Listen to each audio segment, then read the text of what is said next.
Good evening, everybody, and welcome to another edition of Read, Write, Local, Unbound, where we get authors to talk about their writing, their reading, and their books.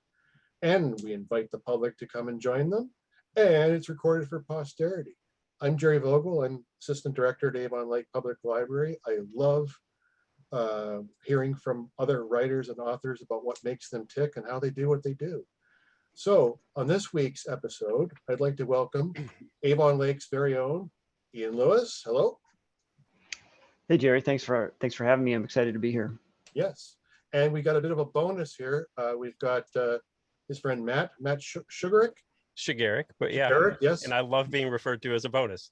As a bonus, yes. No, he comes along with this because not only are these guys friends since high school, but they do a podcast together called it's Promply Written. Promply Written. Yeah. And they do a monthly podcast together. And Matt is a writer of his own, but he has an interest in that because he produces things for Children's Hospital, right?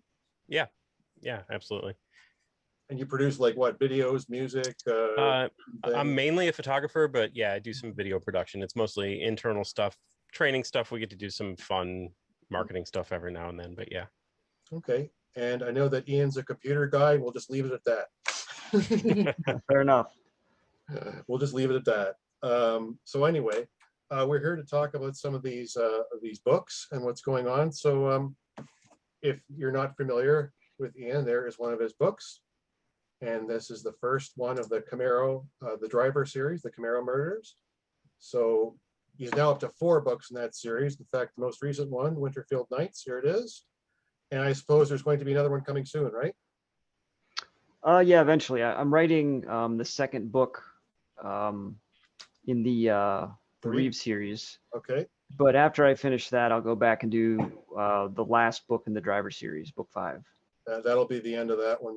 Things are coming to a conclusion then. That's the plan anyway. I have an idea or two about how I might leave it open in the event that I decide to keep going with it, but the plan is for it to be a 5-book series. Oh, great. Let's go back to the beginning. Let's talk about how you first, what really inspired you to write, and and what really got you going, like as far as reading and so on when you were younger. Is there stuff that you like to read that kind of made you think, I can do that, or that really inspired you to do that? It wasn't so much what I was reading. I mean, I always loved reading, and I read a lot when I was younger, and had always had a creative urge that when I was younger came out in the form of drawing. But at some point, probably around high school time, I stopped drawing, and I didn't have a creative outlet for a while. And while I continued to read, I thought that, well, maybe because I like reading so much, maybe I should try to write. And so I started writing at the tail end of college and wrote really terrible, awful things in hindsight, quality wise. And I gave up writing for probably 3 years because I just didn't like what I was coming up with. And then had the idea for the Camaro Murders and decided to pick it up again. Okay. So that was only a few years out of college when you were working, and it's been brewing for a long time, this whole arc of the Driver then, huh? It was weird because the way that story came out, there was never any intention for it to go beyond that particular book. Mm-hmm. And it's difficult for me to go back and really remember all what went into it from what was the creative juice, what were the creative juices there, what kind of inspired it. It was just sort of a really organic thing that came together.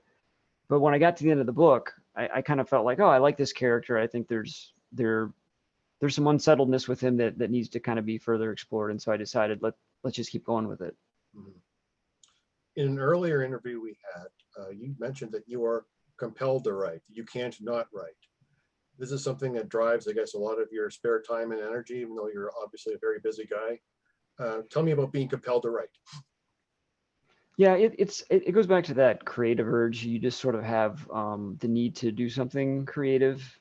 It sort of occupies your waking mind. Even when you're doing other things, the characters and the stories are always in the back of your head. And because they're so vivid in your head, you're trying to get it out on paper, so to speak, in a way that everyone else sees the same thing, which while that's the goal, it's not always possible because what you envision is always going to be different than what the reader takes away.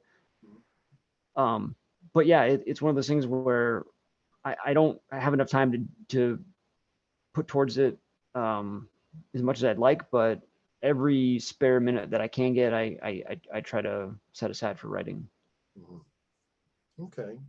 So I know you've got other books, obviously they're standalone, then you've got the Split series. Was Camaro Murders really your first book then, the first thing that you wrote, the first novel? Yeah, it was a novella that I had written never because it's sort of unorthodox with regard to format in that kind of thing. I didn't think it would be overly accessible, and so I was surprised to find that I had a small independent press take interest in it and want to release it. And so that book was originally released with that indie press, and I've since kind of gone completely independent on my own. But it was one of those things where I was doing it for purely creative reasons, personal reasons. Didn't look at it as an attempt to make money, and just sort of put it out there for fun. And when somebody picked it up, it kind of validated me in a sense, that I could maybe continue to do this. It is an actual thing. Not that I've quit my day job or anything like that, but I've kept at it. So. Okay. Yes, experimental. What would you say in most cases is how this departs from a conventional novel? I mean, there's a certain amount of different storytelling perspectives and techniques, but what makes this, in your mind, an experimental series? Each book is different in format, and what I is usually with like point of view is a little different. So the first book is 4 different first-person points of view, and all those viewpoints are of the story. And so there's sort of like a Pulp Fiction aspect to it in that sense, where you're sort of seeing different slices of the story at different points in time. And it's also told from a very like sober inner monologue perspective, and that was sort of the juxtaposition against sort of the fantastic elements of it. Whereas the third book in the series was all third-person point of view and was written in more of a standard thriller kind of a accessible style that you'd get, in a book you'd find maybe at the bookstore. So each book is a little different because I want to try and do new things and stylistically, tweak things a bit as I go. And to me, it's fun. To the reader, I don't know. Some people maybe not so much, but this is sort of my my sandbox, so to speak, to kind of play with. Mm-hmm. Have you had a lot of feedback from readers? Yeah, do you have a fandom going? If I do, it's a very small one. It's one of those things where marketing is not my strong suit, and not only is it not my strong suit, but I don't love doing it. It's just as much work, if not more, for readers, trying to find the people that would like what you're writing. And I think those people exist. It's just a question of finding them, I guess. Finding them and them finding you. Hey, Matt, I don't want you to feel like you're sitting like a bump in a log over there. So how you doing? Good. I'm good. I'm enjoying it. I'm fine. Okay. Well, why don't we talk a little bit about your, if we can, about some of your adventures in high school then, or I think as you said, you didn't really know each other that well in high school. You just had some things in common.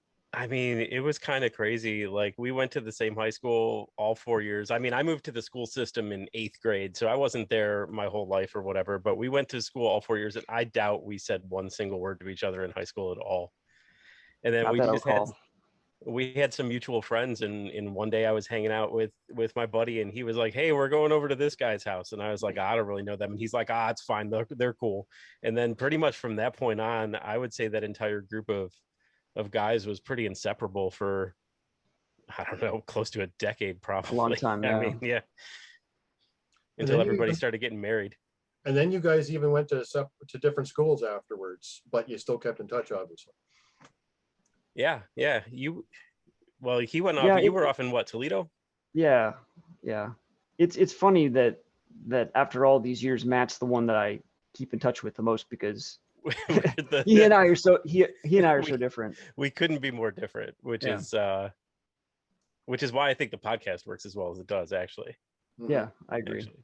For those of you who don't know Promptly Written, I guess it's what happens is you solicit prompts from the audience, and each of Mhm. you tries to write a story without really telling the other what you're doing, and then you see what comes out in the other end.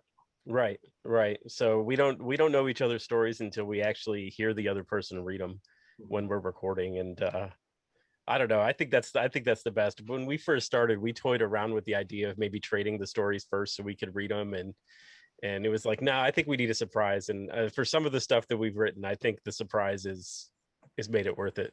Oh yeah, it works For sure. well. And I know, Yeah, the what we thought. I'm sorry. Go ahead. no, and then also for those of you who maybe have missed the podcast, they're all available on your website, Matt. And also there's 2 books, there's 2 volumes of Promptly Written, basically written out. Mhm. And so those are available from you folks, and also in our library. So please enjoy them.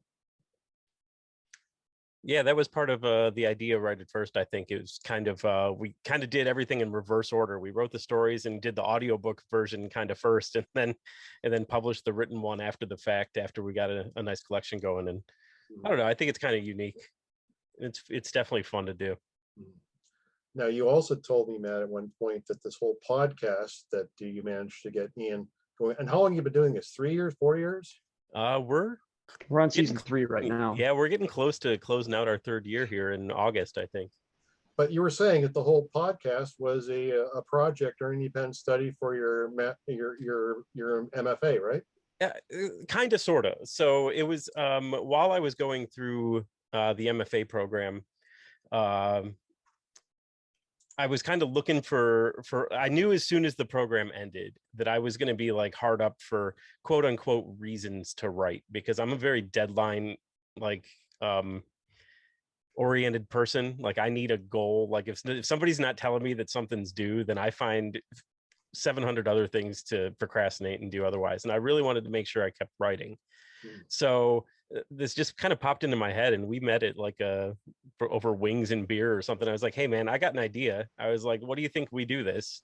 I'd been wanting to do a podcast for a while, and it just kind of made sense. And so he was like, yeah. And then we did it for close to a year while I was still in school, and we were approaching my thesis portion of my MFA, and I've been putting all my time into the short stories for the podcast, really. So I was sitting there and I was like, I'm either going to have to push this off, or I'm going to have to like really get writing. And I just, on a whim, just emailed the head of the program and was like, look, I've been writing these stories for the past year while I've been going to school here, and I've got a collection of these stories. How about I use these stories for my thesis? And he's like, sounds good to me. And I was like, great. So my thesis was actually I don't want to say heavily revised, but they were more polished versions than what ended up on the podcast, because I had the luxury of time to actually sit there and kind of polish them up. Okay. Over back to you, Ian. Let's talk a little bit about some of the books for people who haven't had the benefit of reading them. Now, we've talked about the Driver books, and really it's a character who goes between another world and ours and collects the souls of the dead or the murdered in particular. You didn't tell me where the idea for this whole thing came from in the first place? So part of it was I was listening to a band called Coheed and Cambria at the time, and they have this elaborate backstory. They're sort of like concept albums, and there's like a graphic novel that goes along with it. But what was intriguing to me was that there was all these conversations online on forums about, what part of the song meant what part of the story, and there was all this conjecture, and like you'd only get a certain aspect of the story in the song because there's only so much you can do in the song, and a lot of it was material that had preceded the actual publishing of the graphic novel, so you only knew bits and pieces of the story or like the gist of it. And what I was trying to mimic or evoke in the reader is sort of that feeling that I had where I'm trying to piece the story together. I have tidbits I want to go back over it with fine tooth comb and like fill in the gaps with what's in my head. And that was where I had sort of like the out of order storytelling, and you get like bits of information, but you don't get the whole story. And the idea was for the reader to kind of use their imagination and fill in the gaps on their own, which to me was a lot of fun. And I was trying to write a book that I thought I would like to read, again, more so than making it something that's accessible. But yeah, outside of that, I really don't know. I mean, the driver character, he is somewhat of a loner, and I will admit he's not an overly well developed character compared to the other characters. He's more of a device, I think, to move the plot along. But yeah, there's like some rural noir, some ghost story, murder mystery elements, somewhat literary aspects to it.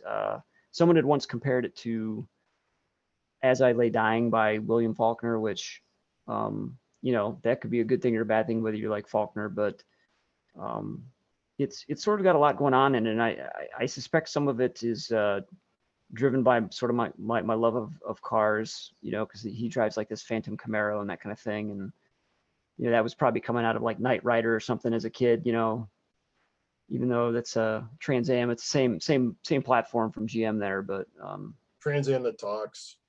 Yeah. Whatever. There's an IROC Z, right? So yeah, in the books, it's an 85 Camaro IROC Z, black. Beautiful. Yeah. So I guess if I was really lazy, I could say there's some aspects of some of these Stephen King mise en scène, some of these small towns in Maine or Pennsylvania, and kids are obsessed with cars as well. But it's like the characters aren't just kids or weird people. Some of them are just people who are struggling. Yeah, I think I'm always trying to replicate a little bit with the driver books is the area of Ohio where my parents are from is sort of like this small town. Used to be kind of a thriving community, now sort of like economically depressed, quasi-rural sort of kind of feel. And like I spent a lot of time there as a child, and for whatever reason, that part of the state always had an impression on me. And so I always envision, this fictional county that I've created, this fictional Ohio county sort of modeled on that a little bit, and that kind of thing. So a lot of towns like that now. That's true.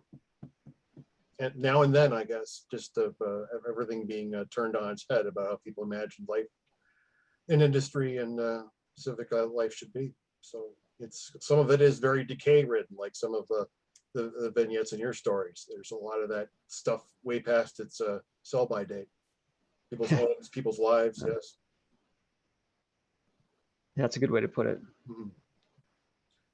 Mm-hmm. Okay, so I'm also fascinated, of course, by the other series you've begun, The Reeve from Legend, a completely different world that you've invented, which seems very gothic and a pitch patch of our current world and past worlds and imaginary ones.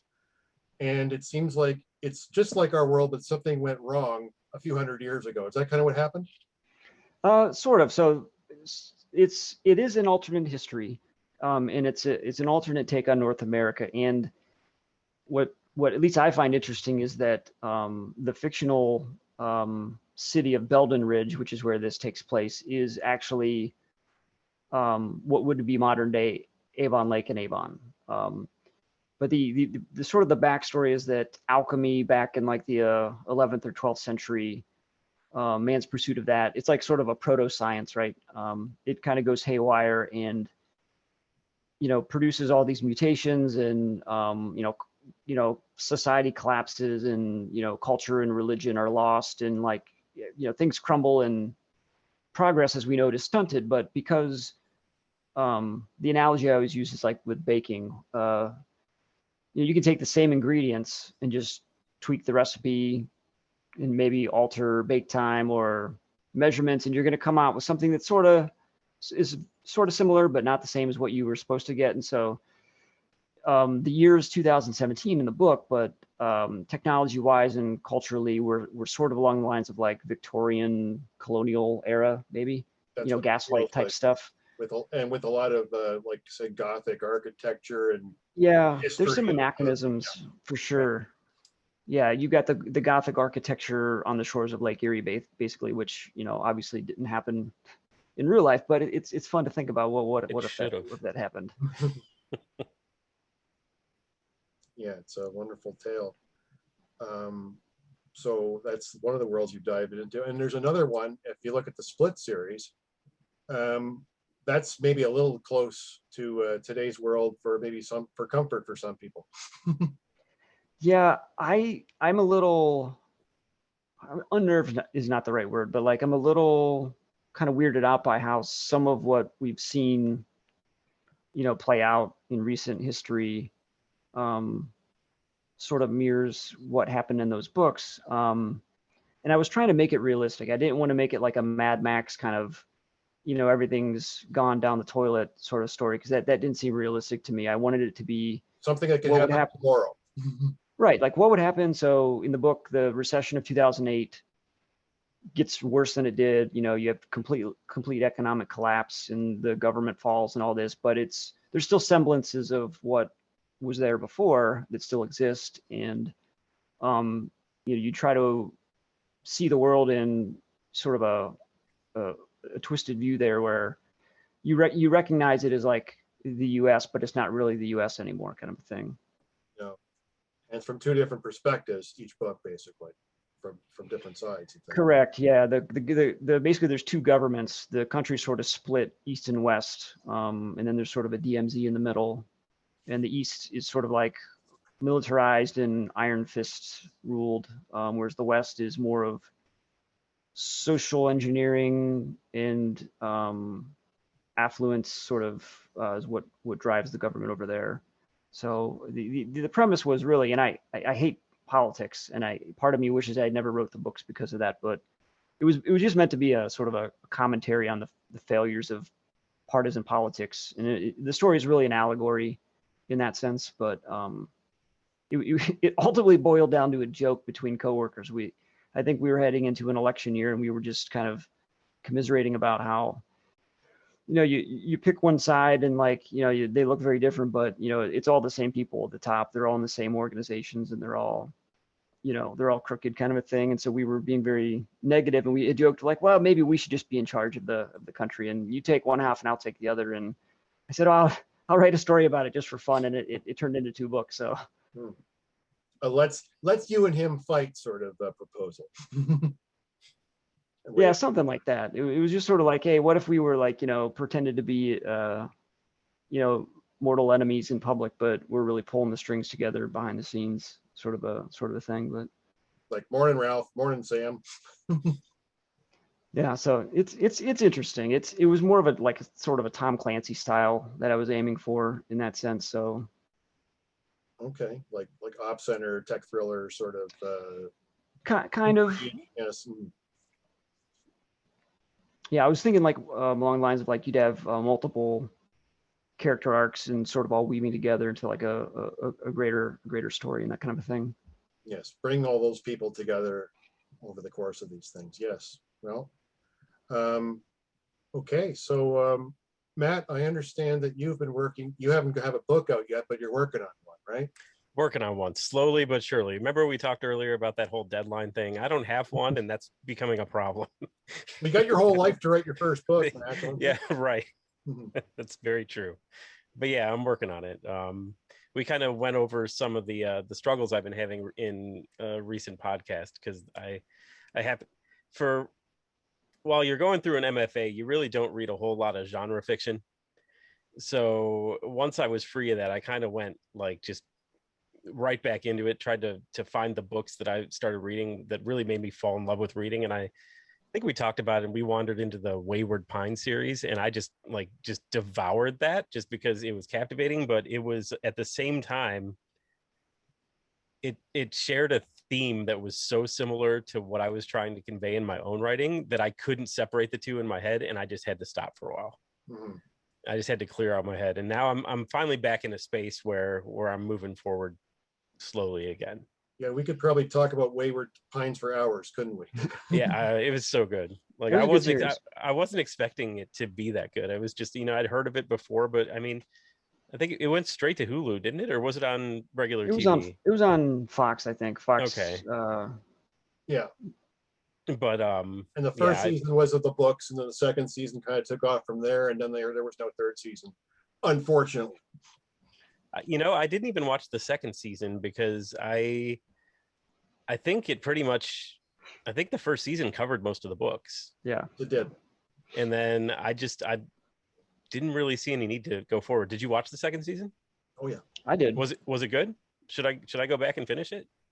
It's probably worth watching. I mean, it's okay. I think the first season was probably better, but yeah, some people trash the second season, but kind of like I don't know, kind of like the way they trash the third season of Star Trek. I wouldn't know. I'm not a Star Trek guy. Okay, but Never got into it. I guess the other thing is, yes, and it's funny you talk about Blake Crouch, because I remember I was reading Recursion not so long ago, and I just felt, this is weird. I feel like somebody's watching me read this book. He's just got I've not read that, but funny enough, that's the title for this month's story for me that we will be recording next week. I just saw it in the document. That's hilarious. Recursion. Okay. Recursion, yeah. Because recursion is a fun thing for stories and for movies. I think my daughter is now obsessed with this book she's never read called House of Leaves, which is kind of like a story within a terrible book with a story. So bad. But internet fan book or something. So. Okay, so here's the thing. I was really intrigued in that book the way it was described to me, because it sounded like my cup of tea with regard to the experimental nature of it. Mm-hmm. And it is very experimental, more so than what I'm doing. I think what I'm doing is still retains some accessible qualities to it, but this is like you're turning the book upside down to read certain passages. There's things in the margins. I mean, it's really out there. But what? Yeah, and it's a really long book, and you get to the end, and you keep waiting for there to be a point, and then you just never get to that point. Mm-hmm. And I think it was trying to be maybe too artsy for its own good or something like that. But look what I can do. Enjoy this journey, but it's not going anywhere. Yeah. What's it called again? House of Leaves.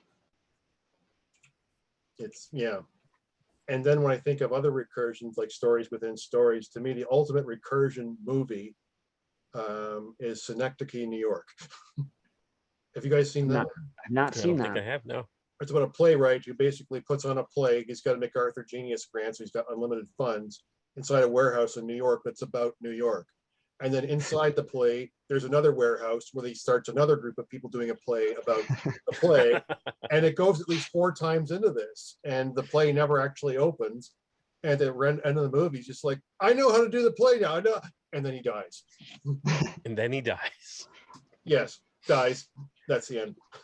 I gave it away. But it's not really about the ending. It's just getting there. For that one is really weird and really fun. So I recommend it to anybody. But I'll be checking that out too. But anyway, back to the stories at hand here. So are you guys ever looking at maybe writing something, not just the podcasts and the short bits, but writing a novel or something bigger together? Well, it's funny you ask that. Yeah, that's interesting because I think so. This goes back to episode 1, right? Episode 1, yeah. It was the very first episode of the podcast. I wrote a story, and a horrible, horrific story. Yeah, it was just like it was almost like we go back to Blake Crouch, because I actually used a short story of his for a screenwriting class. It was actually what kind of triggered my whole writing thing. The name of the story was Serial, and he wrote it with who did he write it with? I don't recall. Jay Conrad, maybe. He wrote it with another guy, and essentially it was a short story, and there was like, you create a serial killer, you create a serial killer, and then in the 3rd chapter the serial killers meet, and then we see what happens. Another roundabout way of describing your podcast. Yeah, so it was like they each wrote a chapter, and then the 3rd chapter, I think they wrote back and forth like 100 words at a time.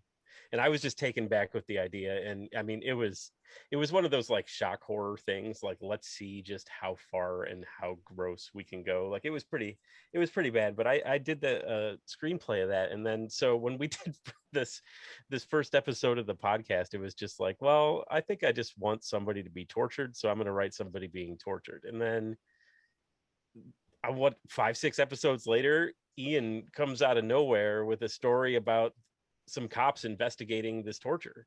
And then so we've been kind of going back and forth, what, a couple times a year maybe On this meta story, sort of. on this story. So yeah, We're we kind kind of of due for another install probably, but oh, we probably are. Who, I don't even know whose turn it it's is. I think my it's your turn. turn. I just haven't had any good ideas. So that's the thing. We kind of discussed it, and it's just like, hey, we'll take turns. We're not allowed to write until the other person writes like a chapter or whatever, and we've just been going back and forth, and I think we've been talking about it. Like one day we might have to just kind of go in and flesh this out to one big story. I'm not sure. We'll see how far it goes. 'Cause I think we're what, six chapters deep, something like that, maybe now. Something like that. I think I've done maybe I think 3, we've both done 3 or 4, two or yeah, 3. something like that. So, but it's interesting, and I think in one of the recent episodes we've gone back and kind of detailed which episodes you need to listen to get all those stories. I don't have it on me right now. I can look through the notes and see if I could find it. But yeah, hopefully that comes to fruition one day. All right. Ian, I just wanted to go back to something you commented earlier about how much you hate marketing. Because the thing is anybody who writes a book, it's nice to write it, it's for you, it's for your enjoyment, but you do want other people to find it and read it. So have you made some compromises about that, first of all? And second of all, is there anything you can recommend to people who put a book out there to find that audience?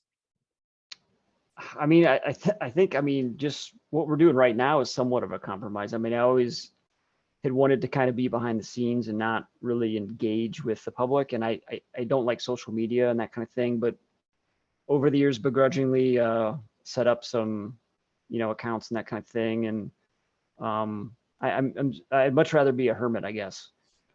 But I would say that, advertising is one thing. It's easy to throw money at advertising and not get much out of it.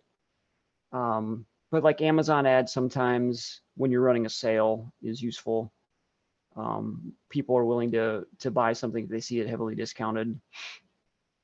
Getting involved, I think, just in writing communities and that kind of thing is helpful to just network with people. And things of that nature. There's a fantasy-centric book contest every year that that I got involved in with From Legend, and you get some exposure. It all comes down to word of mouth, I think. And if you're going to try to get published, it's all very subjective. You may have written a very good book that is, grammatically clean and technically clean, and if it's just not what the agent is looking for, if it's not the flavor of the week, then they're going to pass on it. And so a lot of times I think it's just being in the right place at the right time with regard to getting it in front of the right people. And then I suspect that celebrity endorsement is probably the key, right, that everybody wishes they had, but that's not something that you can bank on, obviously. I've also heard from some people who've been involved in the series that sometimes you've got to pay for that celebrity endorsement. Well, that doesn't shock me. It's just like you've got to pay for reviews in certain journals. I also, right, because otherwise I'm thinking, how are they going to decide whether the thousands of books they got this week, what they're actually going to review? Because there is so much out there, isn't there? There is, and that's one of the things that I go back and forth with regard to, like, well, should I try to pursue an actual publisher? Because I was with an indie press to begin with, but found that they're not really doing anything for me that I can't do myself. And so there wasn't a large gain there. And then you're obviously at their whim with regard to release schedules. And I was writing more prolifically than they were able to release stuff. So I said, I'm going to try it on my own. But there's a lot of the marketing aspect and the social presence that you're expected to have, even if you are with a traditional publishing house. And so I think if you look at it from a credibility point of view, people like to shy away from independent authors sometimes because they don't maybe come across as being vetted, and because it's so easy to publish now on any number of platforms, everybody and their brother's writing a book and publishing it, and so and everybody's an editor. everybody's now an editor because you could Sure. choose these things. Yes. Sure. And so I get why it's sort of a hard thing to break into, but I guess I haven't found the secret ingredient, the magic mix of ingredients per se, but I think I've picked up a few things here and there that you just throw it into your bag of tricks and you try to capitalize on those things. But Now, Matt, I know part of your day job and so on is marketing, is getting attention for things. Do you have another take on that, or?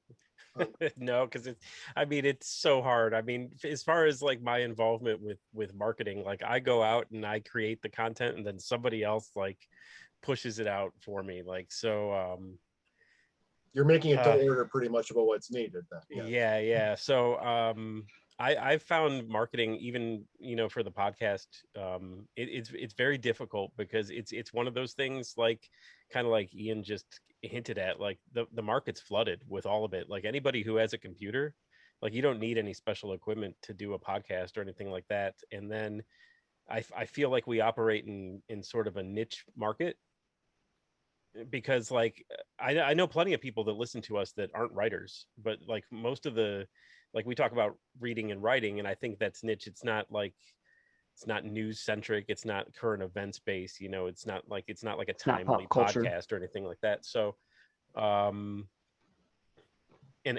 everybody's kind of putting their stuff out there, so just trying to get noticed when essentially you have to use social media. You're just kind of like shouting into the ether and hoping that people are hearing, It's like we're all Spartacus, but nobody chose that. And I was at a writing conference in Cleveland. I want to say it was 2 years ago, or it might have been right before the pandemic. And there were a number of agents that were talking, and they do want to see social media presence from people that send them, manuscripts for review too. So they'll get it, they'll read it, and then they'll look and see if you already have an audience, because if you already have an audience, then that's somebody who's going to buy your book already. That's less work for them. And I think that's where the word of mouth ultimately is the ultimate credibility. If there's enough of that, because you can also do everything you want on social media, but if you don't have an audience, right, you can't make people love your book. They have to kind of find it and love what you're doing, and that takes time, and not everybody is willing to be a fan of everybody, right? Right. And I'm like the worst about like talking about myself. Like I don't like self-promotion or anything like that. So the Twitter and the Instagram is kind of hard for me, because it's just like, what do I say to get buy my book? Because it's just, hey, buy my book. But do you know how, like, I go out there every once in a while, and there's so many people screaming, hey, buy my book, that I end up just scrolling past it. So if I do that, people are just going to be scrolling past me, So it's like, I don't know. It's one of those things. I think it's just, you need the right person to either read your book or listen to what you're doing. And as soon as they do and they tell all their friends, you're gold. But until then, you just gotta hope that you find that person. Well, I'll just let you know too, is that when I first started doing this thing a couple of years ago, and I know that Ian, you were at both the Read Write locals, correct? Correct. Okay, and my goal then, as now, is to try to bring some of this community, which is kind of disparate. Sometimes they don't even know they exist, locally together. I know there's some genre communities because of the internet, because of the pandemic now, it doesn't matter where you are, but it's my fondest goal to be the library, to be part of some sort of community of writers and people who publish, and have other people enjoying what they do. I know everybody wants to read the big sellers, but I like to think there's a room for the little sellers too, and for the people that may be your neighbor. So that's my fondest hope, and that's why I'm really happy to have you guys here on the show. We're happy to be here. Like I said, I'm still kind of crawling out of my shell and peeking out a little bit here and there. And I think there is something to be said for the community. And one of the things I had done early on when I decided to pick up writing again was, and I would credit this as being the motivation for why I kept at it, was I had an idea and was toying around with it, but I hadn't done anything. And then I had fell in with through a friend, a group of writers who met at the library in Westlake. And they had a fiction group that they met once a month, and you never think about there being other writers out there. You just, it just never really crosses your mind. And then when you are around other writers who are, trying to help each other out, provide useful criticism and that kind of thing, it's motivating because you're sort of like in that group, in that community, and they're all kind of going after the same thing, and you can bounce ideas off each other, and you get all kinds of different feedback that you would never give yourself. Mhm. Yes, people have all kinds of things in their bags of tricks as well. So you never know what will come out of it. Well, I think at this point, I would like to open up our audience if there's any questions for our writers tonight. So is there anybody out there who would like to unmute yourself, raise your hand, so to speak, and have at it? We have a friendly audience here tonight, I think, looking at knowing who some of them are. Anybody? It's like being at school. You could probably chat your question too, I would think, if you don't want to. Yes, we Go off do have mute. a chat window here, and so far the only chats are from my wife to me. So maybe you could chat to everybody.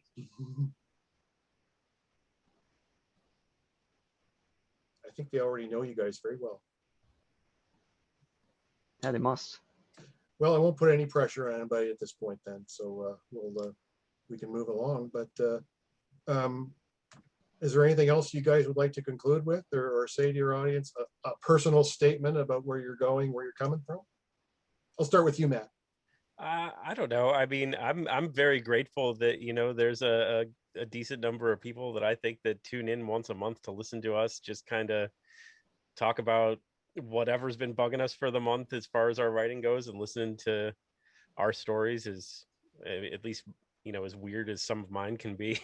It's just like they keep coming back, so I appreciate that. And I just like to remind everybody they can tell their friends to go and click like or follow or whatever it is on Apple Podcasts now. But there's a bunch of ways to go listen, and I just urge you to do so. And even if you don't like it, tell us why, and maybe we can fix it or something. Because ultimately, like, we want to talk what matters to our audience.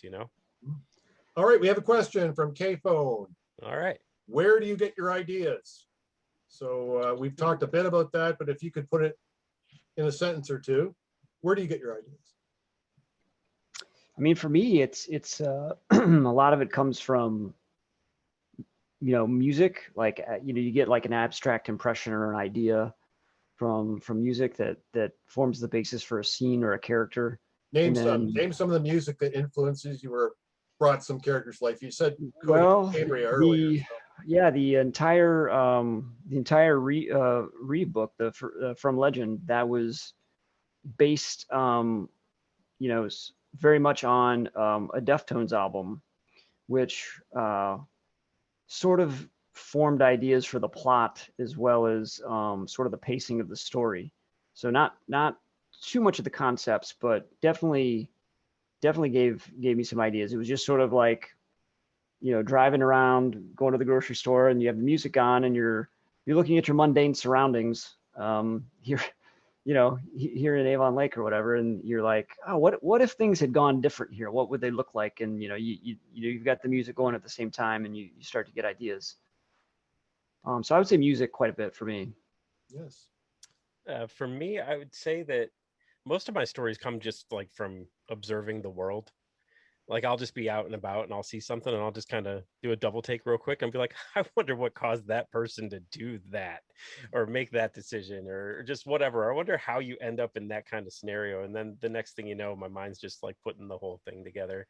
For the podcast, a lot of times once we hear the prompt, I'll get a situation will bounce into my head, and then the character will kind of be formed. Like, what kind of fool would stumble into some scenario like this that I can take advantage of for the story here. So but most of it's just coming from observing the world. And I don't know about you, but during the past year with the pandemic and everybody staying home and less commuting and less going to work, I feel like there's been a lot less ideas. There's not much to observe sometimes. You have to right. While I'm sitting in my office, there's not a whole lot sparking ideas. I've got another question from K-Phone. Does it include the people you know? So I guess some of these are characters that are whole cloth, and others might they be people you know or composites? Either of you? To a certain extent, it would be hard pressed to say that there wasn't some of the author in every character to a certain extent. Because even if you're trying to write somebody that's not you, who's, for example, let's say an evil character, you don't want to say that's me, but like you're writing your interpretation of that evil character maybe. So there's still some of you in there, I would think. As scary as that might be to think about, but I've never consciously written a character based on me per se outside of in the Split series, because it was sort of an inside joke amongst coworkers. Each one of us had a character in the book, not so much based on who we were as people, but we just had a role to play, so to speak. And I just wrote little characters for everybody, including myself. So. All right. All right. I got a question here from Sarah. What is the most unexpected or hilarious prompt submitted for consideration for the podcast? Oh, That's a good question. I'm trying to think. I got to pull up the list now because I Yeah, I know was we've just about to had. say, like, I know I got duped recently with that whole the name's Pillsbury thing, but Yeah, the name's Pillsbury. That was a good one. I'm just going to um run through the list here. I know we've got. so there's two that just jumped right out at me right here. The first one is you never should have went to that party with Brenda. Oh yeah. Because, and that threw me for a loop because Brenda's actually my mother-in-law's name, so I'm like sitting there trying to contrive like some scenario around there without throwing my mother-in-law into it. And then there was one that we literally just asked for words. We just took 5 random words, and they needed each word needed to be used in the prompt, and the words were checkmate, Uranus, transmogrifier, capillaries, and crepuscular. So I don't think we could have gotten like a more varied like set of responses there, and I think those were the two that kind of threw me off the most. What about you, Ian? So I kind of thought, and that's why we set the elf on the shelf on fire. Was pretty funny. Obviously, the direction of the story is already kind of laid out with a prompt, but how you get there was sort of the fun part. Mm-hmm. But I'm trying to think of maybe the itching. Why all the itching? That was sort of a strange one. We're like, okay, well, I'm not sure what to do with that. Oh man, there's been some good stuff. Yeah, that's the fun of it, is that just you get something that you don't expect, and then you have to, write a 1,000 to 2,000 word story about it, and then it will definitely be about 180 degrees off of whatever the other guy's writing. Every single time. Who can predict? There's no determinism in this. It's nothing ever's on rails. Another question from K-Phone. The question is, what about other writers? I think you've mentioned a few writers that may have influenced you earlier on. Is there any other writers you can bring to mind besides, maybe William Faulkner, or was that not really an influence, just a comparison? It was just a comparison. I mean, for me, Blake like Crouch. Blake Crouch. Yeah. It's hard to pick a writer as an influence, because I don't feel like I was like I'm trying to emulate someone's style in that sense. But I read a whole lot of Agatha Christie growing up, like all those murder mysteries, and then I had read a lot of C.S. Lewis's nonfiction, and then I got into most recently, I really liked Carlos Ruiz Zafón, who unfortunately passed last year, but had wrote a really good set of books.